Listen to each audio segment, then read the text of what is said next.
नमस्कार साथियों, मैं सुजीत कुमार। दोस्तों, आज हम इस वीडियो में बात करेंगे कि यूक्रेन और रशिया के बीच में आखिर विवाद क्या है, विवाद आखिर क्यों हुआ, आखिर क्या रीजन है जो इतनी बड़ी तीसरे युद्ध की ओर पूरा विश्व जा रहा है ना। यूक्रेन क्या गलती किया और रशिया क्या सही कर रहा है उस पर युद्ध करके, नहीं तो फिर रशिया का क्या नुकसान होने वाला था, है ना। इन सारी चीजों को जानेंगे और नाटो और यूएसएसआर क्या है, यूएसए क्या है, यूएन क्या है, ईयू क्या है ना। इन सभी पांचों चीजों को हम जानेंगे और किसका गलती है ना। क्या यूक्रेन करता कि यह जो युद्ध हो रहा है अपने आप को नुकसान जो पहुंचा रहा है वह नहीं हो पाता, है ना, उसको बचा लेता। ठीक है, तो जेलेंस्की ने कितनी बड़ी गलती की है और प्रेसिडेंट जो है यूरोप का, सॉरी रशिया का, ठीक है, वह किस प्रकार से पुतिन ने अपना नीति बनाया और किस प्रकार से नीति बना करके 23 फरवरी को अटैक कर दिया। ठीक है, सबसे पहले बात करते हैं कि यूएसएसआर का संगठन कब हुआ। ठीक है, तो जनता दोस्तों की प्रथम विश्व युद्ध कब हुआ था? 1914 में। और खत्म कब हुआ था? 1918 में। उसके बाद में वर्साई संधि, पेरिस सम्मेलन, ठीक है, ये दो सम्मेलन जो था बहुत महत्वपूर्ण था। इसी के बीच में 1922 ईस्वी में जो रसिया का जो था वहां पर एक 1917 में एक क्रांति हुई थी। ठीक है, उसको बोलते हैं बोल्शेविक क्रांति। क्या बोलते हैं? बोल्शेविक क्रांति। समझ आ गया? नहीं समझ आया? ठीक है, तो बोल्शेविक क्रांति 1917 में हुआ था, जिसका जो लेनिन था वो प्रमुख नेता था। ठीक है, रशिया में वह प्रथम विश्व युद्ध में छोड़ करके अपने रशिया में साम्यवादी विस्तार करने के बाद निकल गया था। ठीक है, मैंने कि रशिया पहले किसके साथ में था? जर्मनी के साथ में था, युद्ध लड़ा था फ्रांस से। लेकिन सेकंड वर्ल्ड वॉर में किसी के साथ नहीं था वो, लेकिन फिर भी लड़ा किसके साथ है? मित्र देशों के साथ में, सॉरी, ठीक है, क्योंकि वह जर्मनी बहुत ज्यादा दोस्ती था तो जर्मनी के साथ में लड़ा सेकंड वर्ल्ड वॉर में भी। आप देखते हैं तो तभी से जो सेकंड वर्ल्ड वॉर खत्म होता है 1945 में। ठीक है, तो उसके बाद से फिर यूएनओ और फिर ये क्या आता है? यूएसएसआर। ये दो गुटों में दो शक्ति बढ़ जाती है और ये 1991 तक, हाँ 1991 तक यह संगठन चलती है, जो शीत युद्ध के नाम से जानता है। ठीक है, तो शीत युद्ध जो खत्म होता है दोस्तों वह 1991 में होता है। उसी में जो यूएसएसआर होता है उसमें 15 देश होते हैं। कितने होते हैं? 15 देश होते हैं। ये 15 देश क्या होते हैं? किर्गिस्तान, अफगानिस्तान, जो सारा कुछ देखते होंगे, ठीक है, तुर्कमेनिस्तान, उज्बेकिस्तान, अजरबैजान, है ना, तुर्कमेनिस्तान, ये सब जो सारे दोस्तों जो देखते होंगे आप, सारा मैप कहते हैं, यहाँ पर आपको दिख रहा होगा। ठीक है, इन सारी से जो उसी में से यूक्रेन भी था। ठीक है, बेलारूस, ठीक है, रूस, ये सारे दोस्त उसमें था।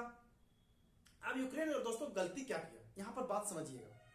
ठीक है दोस्तों, अगर यूक्रेन अभी जीत भी सकता था, अगर 1996 ईस्वी में अगर 200 परमाणु बम जो बनाया था वह अगर रसिया को नहीं दिया रहता, है ना, रसिया को नहीं दिया रहता, है ना, एनपीटी के समझौते, एनपीटी एग्रीमेंट के तहत, तो वह रसिया भी सबसे शक्तिशाली देश में नाम उसका आता है। ठीक है, जिस प्रकार फ्रांस, ब्रिटेन, इटली आता है उसी प्रकार से। ठीक है, लेकिन गलती क्या किया कि वह एनपीटी के तहत जो समझौता हुआ था उसके तहत कोई भी देश परमाणु हथियार नहीं रख सकता है। तो क्या किया वो देश को, रसिया को, फिर वो 200 परमाणु बम दे दिया वापस। ठीक है, बात यहां समझ में आया? कब? 1996 में। अब दोस्तों बात यहां पर 1914 तक, सॉरी 2014 तक सही चला, क्योंकि वहां जो पेट्रो था, पेट्रो राष्ट्रपति जो था यूक्रेन का, ठीक है, यूक्रेन का अभी राजधानी कहां है? कीव है। ठीक है, क्यों है? तो वो उसका समझौता था कि वह रसिया से मिलकर रहता था। क्या करता था? रसिया से मिलकर रहता था। वह कभी भी रसिया के विरुद्ध में जाने का कोई खिलाफ या समझौता या बैठक या बात नहीं बोली, तब तक यूक्रेन पूरा शांत रहा। अब 2014 में ही क्या हुआ कि वहां की जनता लोग मांग किया कि हम लोग चलते यूएई में, न कि यूरोपियन यूनाइटेड में चलते।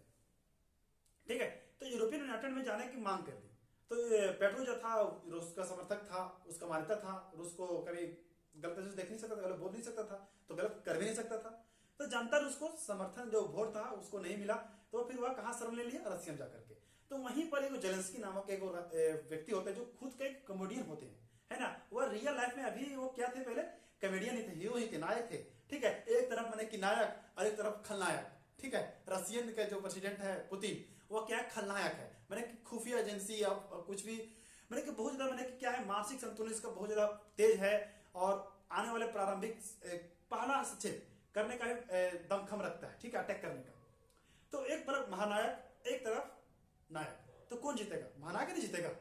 ठीक है, लेकिन दोस्तों यहां जेलेंस्की गलती क्या कर दी? ये रसिया एक तो बोल दिया कि यूरोपियन में शामिल होगा, तो चलिए कोई दिक्कत नहीं, यूरोपियन में शामिल हो, कोई दिक्कत नहीं, रसिया को ज्यादा बुरा नहीं लगा। अब ये क्या कर दिया कि ये जो रसिया का जो है सबसे ज्यादा आय जो होता है वो गैस के माध्यम से होता है। ठीक है, तो वो पाइपलाइन जो है दोस्तों, वह रसिया का जो पाइपलाइन है वह यूक्रेन होकर जाता था।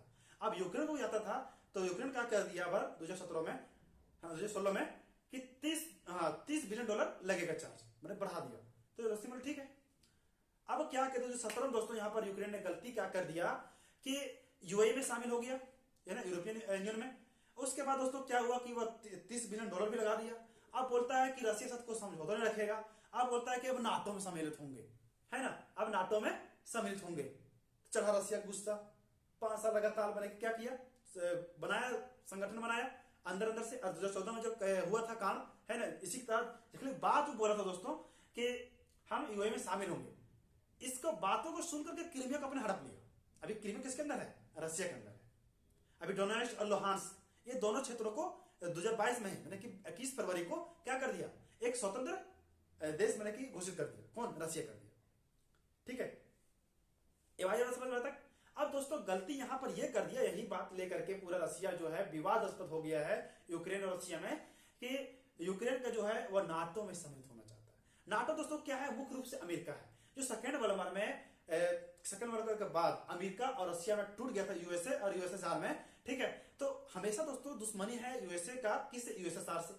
तो दोनों में कभी मिलता नहीं है, अमेरिका और रसिया में मिलता नहीं है। अब दोस्तों बात यहां पर यह है कि नाटो में सम्मिलित हो जाने के बाद क्या होता है कि अमेरिका जो है अपनी सेना यूक्रेन भेज देगा और यूक्रेन का बॉर्डर रसिया सटा हुआ है। अब कभी भी अगर रसियन का जो सैनिक है वह गलती से कहा यूक्रेन का कोई सैनिक को अगर मार दिया, तो आर्टिकल यूएनओ का जो था, ठीक है, वह किसका उल्लंघन हो जाएगा, नाटो का आर्टिकल 5। तो ये इसके उल्लंघन होने के बाद दोस्तों होता क्या है इसके तहत समझिएगा। अगर कोई देश नाटो में कितने देश है, 30 देश है। ठीक है, नाटो में कितने देश है, 30 देश है। अभी जो यूएसएसआर था वह टूट गया है, मैंने कि रूस अकेला हो गया है, 15 देश अलग अलग हो गया है। ठीक है, तो दोस्तों अब नाटो में शामिल हो जाने के बाद नाटो का आर्टिकल 5 कहता है कि अगर इन 300 देशों में अगर कोई बाहरी देश अगर अटैक करता है ना, बाहरी देश अटैक करता है, तो हम लोग 300 देश मिल करके उसको कूचेंगे। कूचेंगे मतलब कि कुचलेंगे, मतलब कि पीटेंगे, है ना, उसको निपटा देंगे। तो ये रसिया जो है क्या गलत किया, रसिया क्या गलत किया है यूक्रेन के साथ, हम तो बोलते हैं सही किया है। अगर यही बात अगर अमेरिका करता, जब अमेरिका करे लीबिया के साथ, सीरिया के साथ, उत्तरी कोरिया के साथ, अगर वो करे तो वो सही है। अगर रसिया यही करे मिलिट्री फोर्स, मिलिट्री ऑपरेशन, ठीक है, तो ये गलत है। मिलिट्री ऑपरेशन क्यों किया रसिया जो है, ये बात को विश्व के सामने रखा, क्योंकि दोस्तों जो लेबनान है, सॉरी लुहांस्क और डोनेट्स्क, ये दोनों जो क्षेत्र है वह क्या कर दिया, वहां पर अभी रसिया का ही कोई जो है प्रधानमंत्री या राष्ट्रपति बना दिया गया। अब वो सब क्या किया, यूक्रेन के साथ में था। अब यूक्रेन बोल रहा है कि तुम अलग देश नहीं, तू मेरा ही देश है ना, तू मेरा ही देश है। तो बोलता है, पत्र लिख दिया कब, 2022 में, कब, फरवरी के 22 तारीख को, है ना, पत्र लिख दिया कि मुझे सैनिक मदद चाहिए। किसको, रसिया को भेज दिया। अब रसिया से क्या कर दिया, उतार दिया सैनिक अपने 10 फरवरी को। अब पूरा हो गया युद्ध, तो सीधा अटैक कर दिया कहा, मेरे यूक्रेन पर। अब पूरा यूक्रेन और रसिया पूरा उलझ गया, उसके तहत पूरा विश्व जो है उसके सामने उलझ जाए। अब दोस्तों यहाँ पर एक बात और आता है इमरान खान की। दोस्तों जिस दिन 23 फरवरी को, है ना, जिस दिन अटैक हुआ, उसका मेन रीजन यह था कि रसिया भी बाद में अटैक कर सकता था, लेकिन दोस्तों यहाँ हुआ था कि इमरान जो चचा है वो क्या कर गया, वहां पर $10,000 मांगने गया, पैसा ऋण, है ना, मदद के तौर पर। क्यों, क्योंकि उसका पेट्रोल बिछाना था। ठीक है, आज भी जो पाकिस्तान में है वो क्या है कि 12,000 रुपए में एक गैस सिलेंडर मिलता है। अरे इंडिया में कितना है, अभी यहाँ 900 से 1,000 रुपए के बीच में होगा, है ना। तो वहां स्थिति ये है, तो पाइपलाइन के जरिए से वहां पर पैसा मांगने गया, उधर जैसे ही मांगा वैसे ही मैंने क्या बम फोड़ दिया, कहां पर, यूक्रेन पर अटैक कर दिया, हवाई फायर कर दिया। ठीक है, तो इस प्रकार से घटना हो गया। ठीक है, अभी दोस्तों देखते हैं कि चीन और जो है रसिया वो बहुत मित्र देश है। अब रसिया जो है बहुत चालाक है, रसिया जो है चाइना को मिला रखा है ना, और कहा इंडिया को मिला रखा है। दोस्तों यूएनओ में 5 अस्थायी सदस्य होते हैं और 15 अस्थायी सदस्य होते हैं। तो 5 अस्थायी में से रसिया, जापान, रसिया और जो चीन है वह दोनों है, फ्रांस है, ब्रिटेन है, अमेरिका है, ठीक है, और जर्मनी, ये 5 हो गया।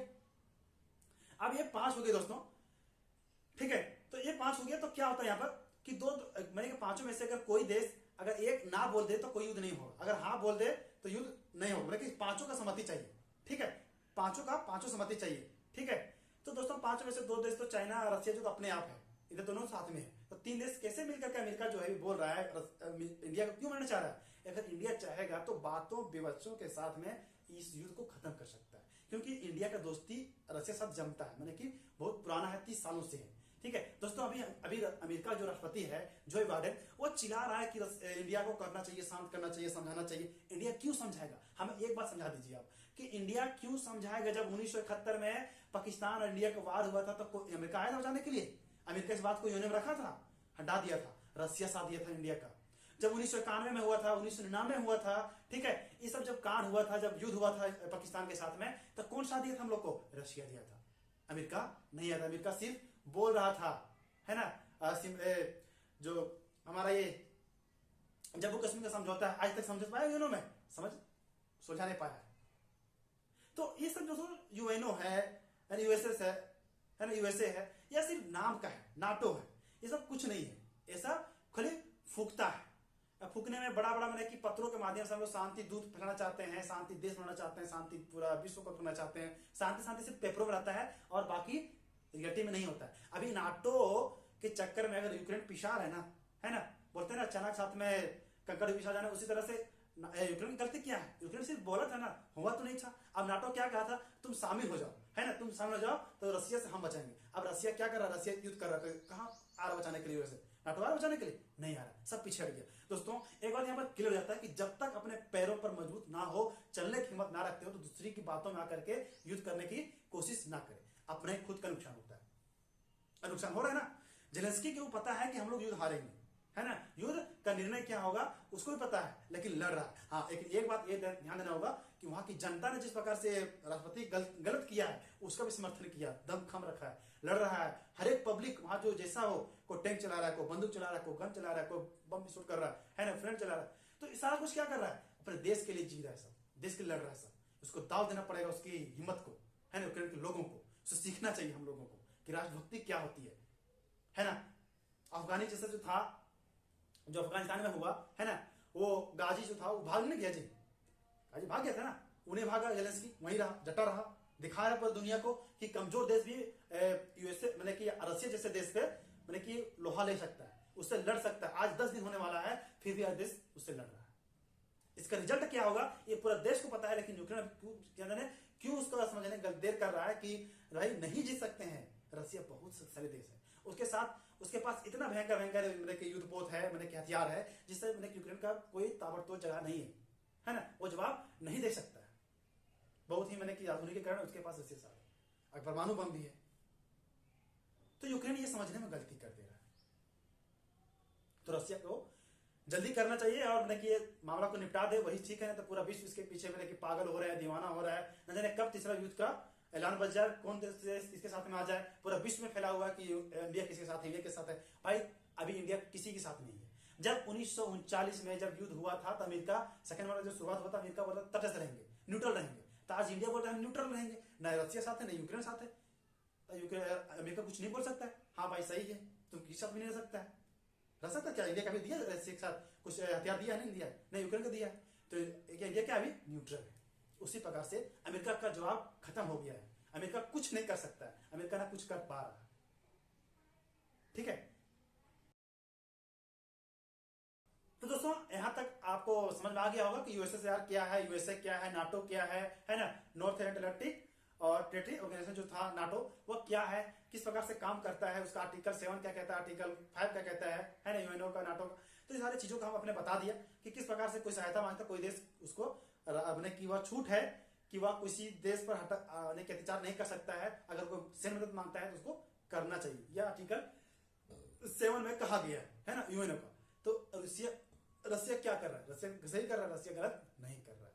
अभी अमेरिका को छू रहा है, क्योंकि अमेरिका अंदर से करता था तो मिलिट्री ऑपरेशन है, अगर रशिया करे तो गलत है। यही बात पूरा देश को समझाना चाहते हैं कि ये कोई गलत नहीं है ना, कोई गलत नहीं कर रहा है। आज अगर रशिया अगर यूक्रेन को आंसू नहीं निकाला है ना, तो आज कल जाकर के क्या होगा कि रशिया का जो पब्लिक है वो खून के आंसू बहाएंगे। क्योंकि जब नाटो आ जाएगा सामने में, तो नाटो का 300 देश मिलकर रशिया को धोएंगे, तो रशिया के लिए किससे अटैक करेगा? चार तरफा से जो जिस प्रकार से अभी रशिया कर रहा है यूक्रेन पर युद्ध, उस प्रकार से खुद रशिया पर हो जाएगा अगर नहीं करता तो, है ना। तो इसी में भलाई है यूक्रेन का भी कि वह एक लिखित दस्तावेज कर दे। बस रशिया की एक ही मांग है कि जो परमाणु हथियार जो बम रखे हुए हैं यूरोप में, जो रशिया के बॉर्डर में सटे हुए हैं, वहां पर वो अमेरिका जो है यूएसए वापस ले नाटो, और फिर जो है यूक्रेन जो लिखित समझौता करके दे हमको कि हम कभी भी नाटो में शामिल नहीं होंगे, युद्ध नहीं होगा, अपना राज पर चलाइए, है ना, शांति व्यवस्था बना रहेगा, हम क्यों लड़ने जाएंगे, हमको जो मांग रहे हैं उसको मांग को पूरा कीजिए, हम नहीं लड़ेंगे। लेकिन यूक्रेन इसमें अडिग हो गया है, युद्ध करने पर उतावला हो गया है, लड़ रहा है युद्ध, पब्लिक को जान मरा रहा है, नुकसान कर रहा है खुद का, कितना का लाखों करोड़ों को नुकसान करा रहा है ना, देश जनता छोड़ रहा है, पूरा 10 लाख से ऊपर जनता छोड़ दी है यूक्रेन का भी, है ना, जीना खाना सब मुश्किल हो गया, हराम हो गया है, पूरा देश उसमें जुझारू हो गया है, पूरा देश उसमें पूरा उलझ गया है, लगता है कब तीसरा विश्व युद्ध का अलार्म बज जाएगा। ठीक है, तो दोस्तों यह है रसिया और यूक्रेन के बीच की तमाम बड़ी खबरें और तमाम बड़ी बातें को हम बहुत इजी वे में समझाने की कोशिश किए हैं। दोस्तों अगर वीडियो अच्छी लगे तो लाइक जरूर कीजिएगा। वीडियो को अंत तक बने रहने के लिए आपका बहुत बहुत